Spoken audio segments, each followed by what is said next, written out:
Hello people. Okay, this is day one of my big loop adventure going through New Mexico. I am up in Show Low, Arizona, and if you don't understand why it's called Show Low or where the name came from, I'll give you a hint. The main drag through town is called Deuce of Clubs. Anyway, I'm going to stop talking for a minute so you can hear the katydids in the trees.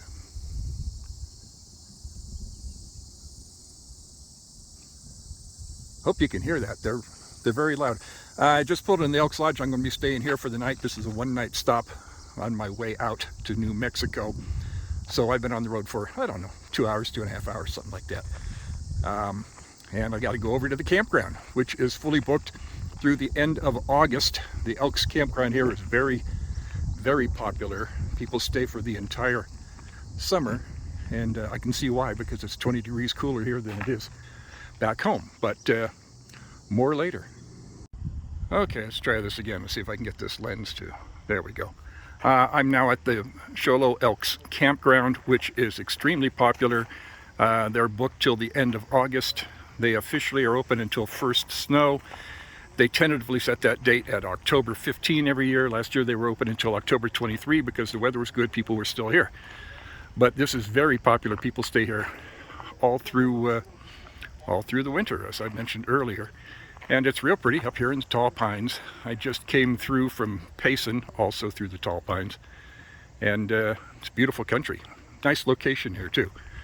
So there I am, I'm all set up. $25 for the night with full hookups and a pull-through site. Not bad.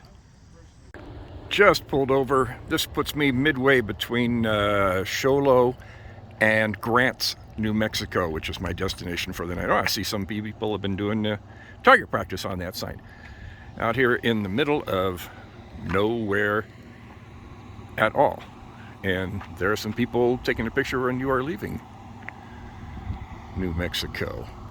So I've certainly spent a lot of time in my life in New Mexico, familiar with it. It's a very poor state. And from what I've been driving around, I've been seeing a lot of that. Miles to go. I chose to do a back road, so there's really not much activity on it at all. And here I am at the Santa Fe Plaza, obviously Santa Fe, New Mexico. Parking is, I haven't been here for a while and parking hasn't gotten any better. It's 107 degrees in mid-June. And Old Town, historic town, whatever they call it, is always fun. There's so much to see here. A lot of history. Indian influence is just saturates the environment. It's everywhere. And Santa Fe is a year-round tourist attraction. First time I was here was 50 years ago. Is that right? Yeah. First time I was here was 50 years ago, and it really hasn't changed. Stores are a little more fancy, a little more expensive, but it's the same as it always has been. Boy, look at those pepper ropes there. Those are nice. I could use a couple of those in my kitchen. Actually, I might have bought one of those when I was here one time. Not sure. Anyway, more later. Well, this is the same as it was 50 years ago. How about that? Hasn't changed at all. This are street vendors, Navajo, Hopi, like that. And this is exactly like it was 50 years ago. How about that? Kind of fun. So, unfortunately, they buy this stuff from warehouses. It's all the same. From person to person, it's all the same. And this is not where you come for good prices. It's like shopping in Mexico. You have to negotiate. They're telling everybody that it's not on fire, it's just the remnants from that fire.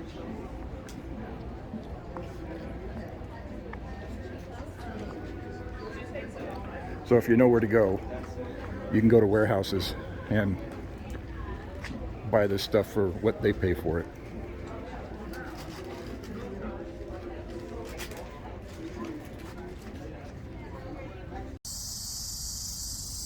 Holy cow, listen to these guys. Santa Fe Elks Lodge.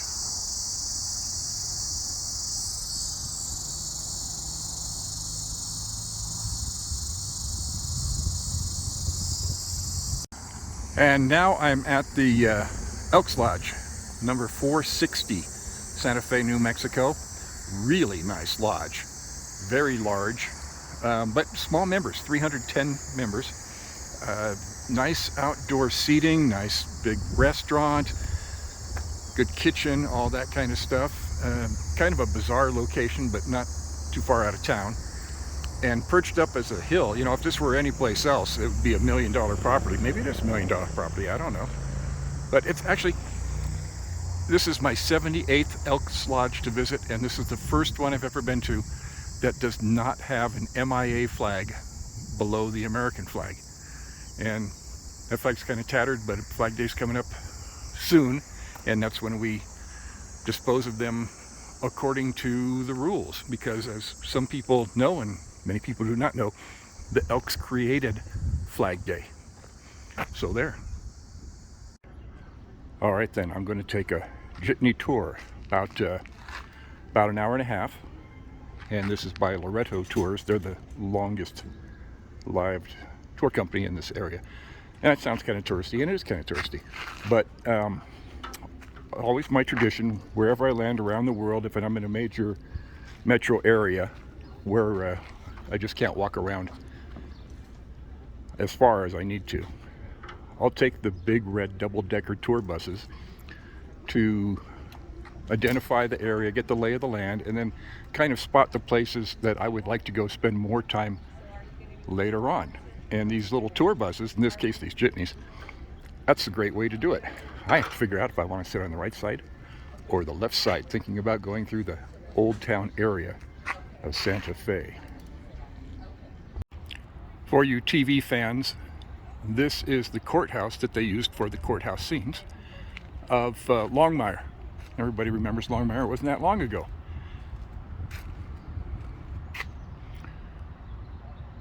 And it's still a courthouse. So this Palace of the Governors, these sellers here, these are American Indian, and they've been selling here just like this for 300 years. It's a lottery to get blanket space. And the rules are that the work has to have been done, has to be original work, done by your family. No mass-produced, no wholesale yard purchases, anything like that. So everything here is an original, and most of it is very expensive. But as I said, 300 years of this. I first saw this 55 years ago, and it looks identical now as it did back then.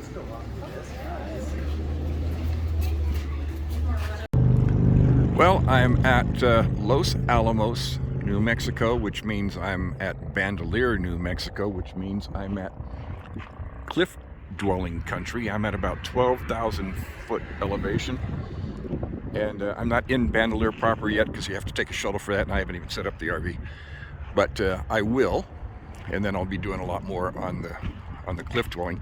There are miles and miles and miles of cliff dwellings. I probably can't zoom in well enough, but all you have to do is look at the sediment level, and then you'll see cliff dwellings. They're just all over the place. There's a real close one over here while I trip over my feet.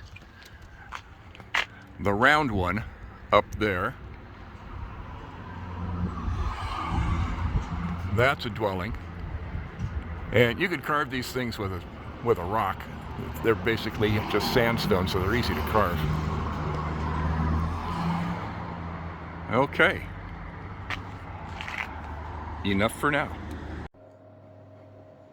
We were not allowed to have contact with the outside world. Most of us, I think, quite gladly continued to work on it until the bomb was dropped on Hiroshima. We began to be concerned about the use of the bomb in war on people. We really preferred a demonstration similar to the one for the whole world not be conducted by the Japanese or something like that.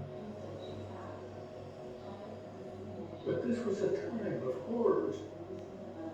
There was was the firebrand of Tokyo, which killed out most people. It was the horrors of work of the Nazis. To me, this bomb ended the horrors.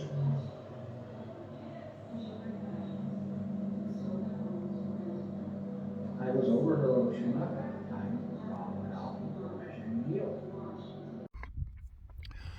Well, today I explore Bandelier National Park, which is famous for its communal cliff dwellings, and they're just endless. I've been here before. It's an amazing place. And the cliff dwellings are just everywhere. So it's a beautiful place. God, it's expensive. $25 entry fee to the park. So for $86 for a senior, you can get an lifetime pass to all national parks. So if you're going to do it a few times, that's probably a pretty good deal. But it sure is pretty here. So this is just outside of White Rock and Los Alamos, closer to White Rock. So when you're here, it's not uncommon to hear great big booms as they do their work up there at the National Labs. Okay, here at the Bandelier Visitors Center. I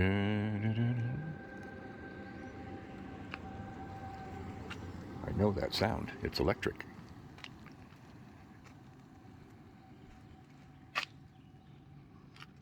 I was here once and right over here, and there was a bear just wandering down there in the creek, and boy, the ranger staff just panicked that everybody was going to get eaten or something. They chased us all away.